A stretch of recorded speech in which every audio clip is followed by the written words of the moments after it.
ఇరాన్లో అక్కడ అనుకూల ప్రభుత్వాన్ని ఏర్పాటు చేసుకునేంత వరకు యుద్ధం కొనసాగుతుందని అమెరికా అధ్యక్షుడు ఇప్పటికే కుండబద్దలు కొట్టినట్లుగా చెప్పారు. దాంతో పాటుగా ఇరాన్ తరువాత తమ లక్ష్యం క్యూబా అంటూ కూడా ఇప్పుడు మరో బాంబు పేల్చారు.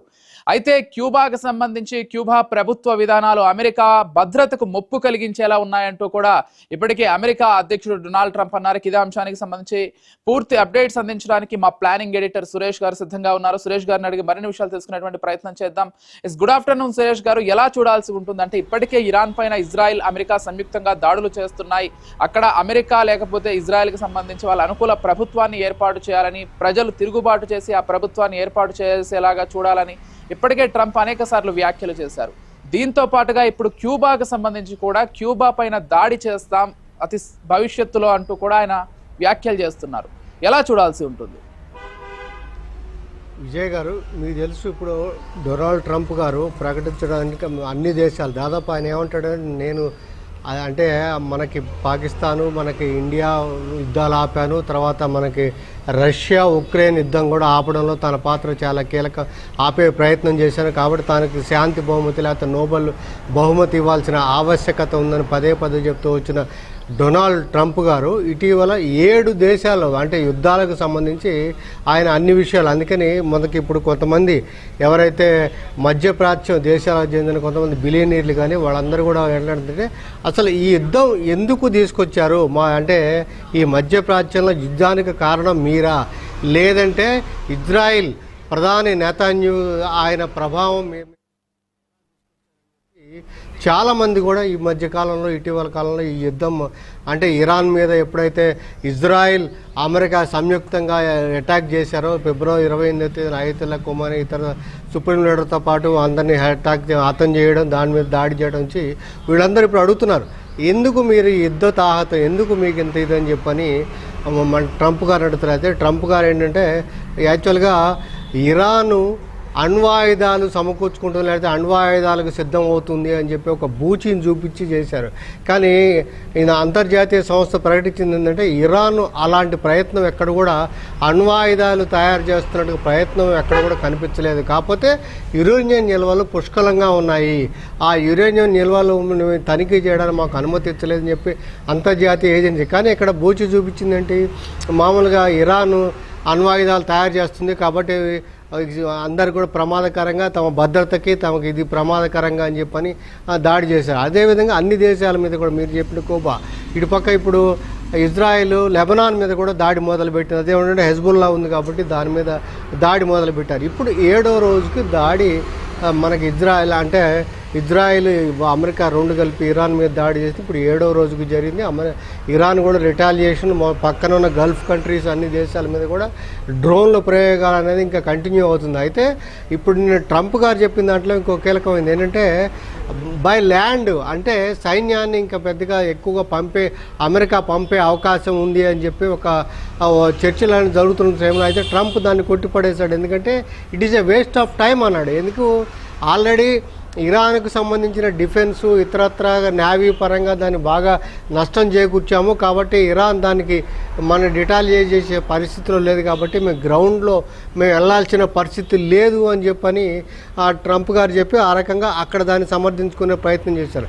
ఇరాన్ మాత్రం చాలా స్పష్టంగా చాలా స్పష్టమైన హెచ్చరిక, ఎక్కడైతే మనకి అంటే విశాఖపట్నం మిలాన్ 2026లో పాల్గొని తిరిగి వెళ్తున్న ఇరాన్ షిప్ని శ్రీలంక దగ్గర ఎప్పుడైతే మనకి టోర్పిడోతోటి సబ్మెరైన్ టోర్పిడోతో దాన్ని చేశారో అక్కడ నుంచి ఇరాన్ మీకు చాలా మూల్యం చెల్లించుకోవాల్సి ఉంటుంది అని చెప్పని మనకి అమెరికాని హెచ్చరిక జారీ చేయడం, అదేవిధంగా దాడులు అనేది కొనసాగించడం అనేది. అయితే ఇప్పుడు ఇజ్రాయిల్ను అమెరికాది ఇప్పుడు చాలా ఆసక్తికరమైన అంశం కింద వాళ్ళు చేస్తున్నారంటే ముందుగా సైబర్ అటాక్ చేసి అని చేస్తారు. ఇప్పుడు అండర్ గ్రౌండ్ మీకు తెలుసు గతంలో కూడా మనం చాలా ఇప్పుడు అండర్ గ్రౌండ్ మిసైల్ సిటీస్ అయితే ఉన్నాయో ఆ మిసైల్ సిటీస్ టార్గెట్గా అమెరికాను ఇజ్రాయిల్ ట్రై చేస్తున్నారు, వీళ్ళు మాత్రం చేస్తున్నారు. అయితే సెంట్కామ్ అని చెప్పి అమెరికా యుఎస్ కమాండ్ కంట్రోల్ వాళ్ళు రిలీజ్ చేసిన మనకు చిత్రాలు కనుక వీడియోలు చూస్తే యుఎస్ బ్యారిస్ బ్రిడ్జ్ అని చెప్పి టోమ్హాక్ ల్యాండ్ అటాక్ మిసైల్స్ అంటే యాక్చువల్గా ఏంటంటే ఇప్పుడు వచ్చిన వార్తలు దాని ప్రకారం తొలి 100 గంటలు అంటే ఫిబ్రవరి 28వ తారీఖు మా తర్వాత మార్చి 1వ తారీఖు తీసుకుంటే రోజుకి 3.3 దాదాపు 3.5 బిలియన్ డాలర్ల అమెరికాకు ఖర్చు అయిందంట. అంతే దాంతో వాళ్ళకి ఆ ఇంటర్సెప్ట్ మిసైల్స్ కొరత కూడా వచ్చిందనే అభిప్రాయంతో ల్యాండ్ పరంగా వాటి మీద మేము ఎక్కువ కాన్సన్ట్రేట్ అంగీకరించింది అమెరికా కూడా. మాకు మిసైల్స్ ఇంటర్సెప్ట్ కొరత అనేది ఏర్పడింది. అయితే దానికంటే కూడా ఇప్పుడు ఆల్రెడీ కూడా ఇరాన్ మేము దానికి డిస్మాంటిల్ అంటే ఎయిర్ డిఫెన్స్ని నేవీని ఛేదించగలిగాం కాబట్టి ఇప్పుడు మేము చేస్తామని చెప్పి అది ఆ రకంగా అట్ అవుతుంది. ఇంకొక వైపు ఏంటంటే మనకి ఈ నేపథ్యంలో మనకి ఈ అంటే హార్మోజ్ జలసంధిలో నౌకలు ఏదైతే చమురుకు సంబంధించిన క్రూడ్ ఆయిల్కి సంబంధించిన నౌకలు వందలు నిలిచిపోయిన నేపథ్యంలో చైనా ఇప్పుడు దాంతో ఇరాన్తో చర్చలు జరుపుతుంది. ఎందుకంటే ఎక్కువగా వినియోగించుకునే ఆ హార్మోజ్ జలసంధి నుంచి వచ్చే నౌకల నుంచి వచ్చే ఎక్కువగా ఉపయోగించుకునే దేశాల్లో మన దేశం తర్వాత చైనా ఉంది. ఇప్పుడు చైనా కనుక వాళ్ళు అక్రాస్ టేబుల్ వాళ్ళు మాట్లాడుతున్నారు ఏంటంటే ముందు మీరు నౌకల వరకు వెళ్ళనివ్వండి అంటే ఇరాన్ కూడా ఒక ప్రకటన చేసింది. ఇజ్రాయిల్ అమెరికా వాళ్ళకు సంబంధించి అంటే వాళ్ళకి సపోర్ట్ చేస్తున్న ఆ దేశాల తప్ప మిగతా దేశాలకు సంబంధించిన ఇరాన్ మనకి ఏదైతే ఆయిల్ చమురు నౌకలు ఉన్నాయో ఆ నౌకలకు ఎలవ్ చేస్తామని చెప్పి ఇరాన్ సానుకూలంగా ప్రకటన జారీ చేసిన నేపథ్యంలో చైనా ఇక్కడ చర్చలు జరుపుతుంది. అయితే ఇంకొక వైపు ఏంటంటే రష్యా ఇప్పుడు మనకేంటంటే మొత్తం మీకు తెలుసు ఎప్పుడైతే మనం ఇప్పుడు అమెరికాతో ఒప్పందం చేసుకున్నాం ఆ ఒప్పందంలో ఒక భాగం మనం అధికారికంగా ఒక రకంగా ప్రకటించకపోయినప్పుడు కూడా రష్యా నుంచి ఆయిల్ కొనుగోలును నిలిపివేయాలని చెప్పి ట్రంప్ గారు మన మెడ మీద కత్తి పెట్టి ఆ రకంగానే ఆపిచ్చేశారు. అయితే ఇప్పుడు రష్యాకు చెందిన ఆయనకి ఒక ట్రెజరీ సెక్రటరీ ప్రకటించారు ఏంటంటే 30 రోజులు ఉపశమనం కల్పిస్తున్నాము స్కాట్ బేసెంట్ అని చెప్పి ఆయన ప్రకటించాడు. ఏంటంటే రష్యా నుంచి మళ్ళీ 30 రోజులు ఆయిల్ కొనుగోలు చేసుకోవడానికి మేము అనుమతి ఇచ్చాము అని చెప్పని ఆయన ఒక ట్వీట్ ద్వారా తెలియజేశాడు. అంటే దీన్ని బట్టి ఏంటి మనకి ఆయిల్ కొరత ఉండకపోవచ్చు కానీ ఈ హార్మోజ్ స్ట్రైట్ ఏదో జలసంధి నుంచి రావడానికి మనకి ఇంకా అవకాశం రాకపోతే మాత్రం చుట్టూ తిరిగి రావాల్సిన పరిస్థితి వల్ల మన దగ్గర ఆయిల్ ప్రైసెస్ అయితే పెరిగే అవకాశం అయితే కనిపిస్తుంది. మనకు ఉన్న దాని సమాచారం ప్రకారం కేంద్ర ప్రభుత్వం ప్రకటించిన దాని ప్రకారం 100 మిలియన్ బ్యారెల్స్ నిల్వలు అంటే దాదాపు 40-45 రోజుల వరకు కూడా మన నిల్వలకు ఇబ్బంది లేదని చెప్తున్నారు. కానీ ఇలా చుట్టూ తిరిగి రావడం వల్ల మన మీద చమురు ధరలు కొంత పెరిగే ఒక ఆల్రెడీ అమెరికాలో గ్యాస్ ధరలు పెరిగాయి. అయితే ట్రంప్ ఏమంటాడు గ్యాస్ ధరలు పెరిగినా నేను దాన్ని పట్టించుకునే స్థితిలో లేను అని చెప్పాడు. ఎందుకంటే ఆయన ఉత్సుకత అంతా కూడా ఈ దాడి దీన్ని చేసి ఇంకా అటాక్ని ఎక్కువ చేసి వాళ్ళందరూ కూడా ఇరానియన్. అయితే ఒక ఇందులో విజయ్ చాలా స్పష్టంగా కనపడుతున్న అంశం అండి యుద్ధం ఇప్పట్లో ఆగే సమస్య లేదు. ఇట్ విల్ కంటిన్యూ అయ్యే అవకాశం ఉంది.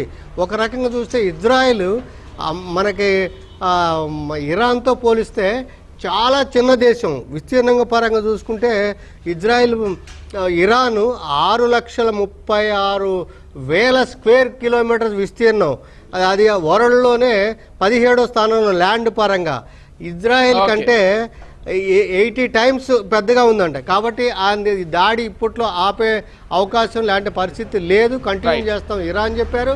ఇజ్రాయెల్ అమెరికా కూడా అదే విధంగా ఉన్నారు. విజయ్ థ్యాంక్ యూ సురేష్ గారు.